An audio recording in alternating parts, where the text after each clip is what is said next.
What's going on, boys and girls? It's your boy Celtic Pride, and today I'm bringing you guys another installments, you could say, of my NBA 2K17 wish list. We're gonna stay on the tune of the last episode, and we are going to continue to speak about my career and what I'd like to see change. And I'm sure these are a few things that you guys would like to see changed as well. Before we get into that, I want to thank everyone who's helped me get to 200 subscribers. It means everything, man. I'm so glad that I'm able to keep growing and putting out good content for you guys. So yeah, thank you so much for all the support. If you guys shared this, if you guys shared my channel, told people about my channel, I appreciate it, man. I appreciate the heck out of it. And also I hit legend, so it was weird. My rep was going up crazy fast one night, and I was like, okay, I'm not going to get off until I get legend, and I was able to do it. So, yeah, shout out to the people I play with that helped me get that. I will not be hitting legend 2 anytime soon. Haven't been playing as much 2K as I usually do, so, we'll see how that goes. But, yeah, in the background, just a quick little part gameplay. Just playing the one-on-one courts, when I don't have anybody on. This is usually what I'll go do because I don't like losing with all those randoms. I can just play for myself, and it's a really good way to get wins, if you're a decent player. But yeah, let's stop talking about that. Let's get into the wish list.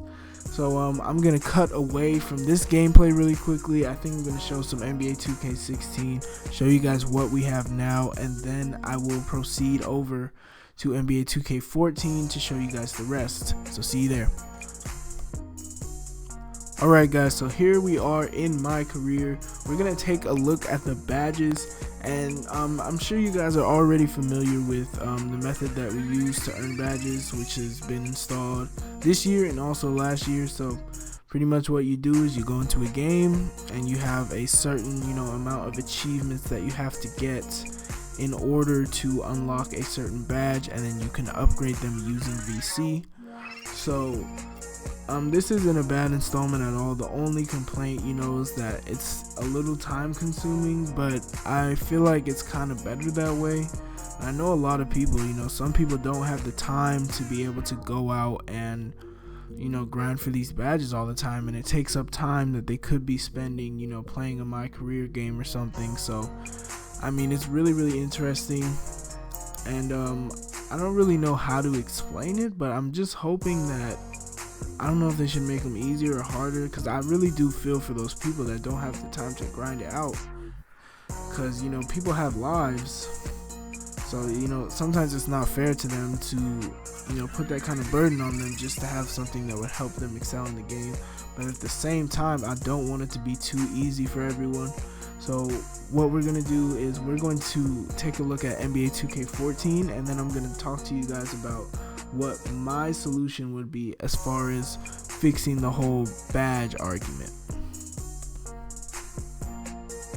Alright, so here we are right now on NBA 2K14. We're taking a look at the badge system that they had in place.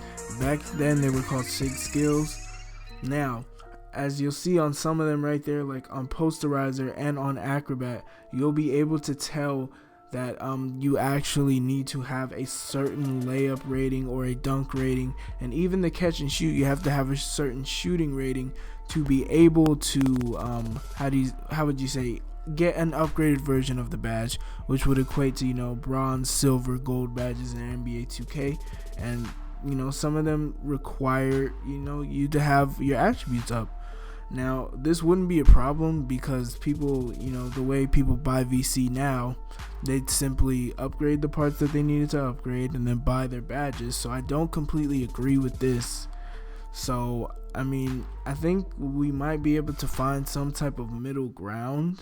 And what I'm thinking about here is all going to tie back with my last video, what I was talking about with the caps and the upgrades. So, yeah, we're going to talk a little bit about that right now. And first off, I want to address to the people that are saying that you should retain your badges from NBA 2K16 into NBA 2K17. That's absolutely ridiculous. Like, can you imagine Can you imagine dudes day one with all their cheesy badges? Yo, that would be way too crazy.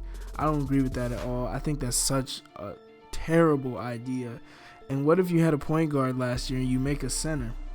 Then what? You get Deadeye and all those spin move and dunk and all those too. You get all those too on your center. It's just terrible. It wasn't well thought through. I don't remember what YouTuber brought it up, man, but somebody sent it to me and I watched it and I was appalled, man. That's got to be one of the worst ideas I've ever heard. Keep the game separate, no carryover ever. Everyone needs to start fresh. It needs to be a level playing field. That's what keeps things competitive. So that's the way it should remain. Alright, so my proposal would be to find a balance, strike a balance in between the two. But the main thing is they would all be based on the type of player you create, your play style, all those other things. I feel like that would be what would help balance it. So, for example, I usually make a 3-point specialist, or I did. When playstyles were available, I usually like a 3-and-D type of guy. So I'd probably pick 3-point specialist as my original player. So I would, it'd be easier for me to unlock badges such as maybe Deadeye or corner specialist or limitless range. My badge requirement to unlock that by earning it would be cheaper, or not cheaper, but it would take less time.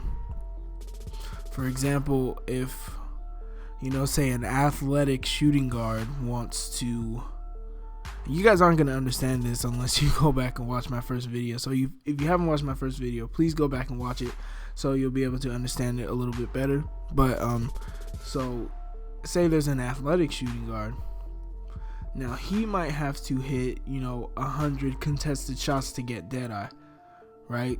But my 3-point specialist, this guy, maybe he only has to hit 35, maybe he has to hit 40 to get Deadeye, so that it can complement his playstyle better than a guy that wants posterizer. So this will be flipped the other way for, say, that athletic shooting guard. He wants posterizer, and I want posterizer, right? My 3-point specialist guy, I want posterizer on him. Say I have to attempt 15 contact dunks. Maybe the athletic shooting guard only has to attempt 5. That's his play style. That's what he's going to be doing. So maybe he only has to attempt 5, And I could see this working out, man. I can see that being a really good balance. The same thing would go for bigs. Bigs, it would take them longer to get dribbling badges, but inside scoring badges, like, say, relentless finisher, all the post badges, those would be easier to unlock for them than they would be for guards. And the same thing with dribbling badges for guards. Those would be easier to unlock, especially for point guards. If you're a pass first guy, that should be the easiest. I hope you guys are following what I'm saying a little bit. It might be a little bit confusing, but yeah, pretty much what I'm trying to say is, based on your play style, that should dictate not what type of badges you earn, but what type of badges you it's easier to get. So yeah, as far as purchasing badges goes, maybe give people the option to purchase mental badges. I'm thinking that won't hurt the game too much. If people want to have fierce competitor, they want road dog or something like that, that's not going to destroy the game, that's not going to ruin the game. And if people still want to buy their badges, that's fine with them. We can still pay VC to upgrade them, but I don't think they should be given skill badges at all. So yeah, that's about it for the video, guys. Please, 2K, if anyone's watching this, please do not give people their badges from last year. But yeah, let me know what you guys thought about the video. Let me know if some of my points were good, if they were bad.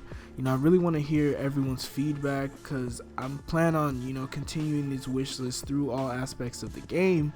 So yeah, help me out, guys, and I'll see you in the next one. Peace.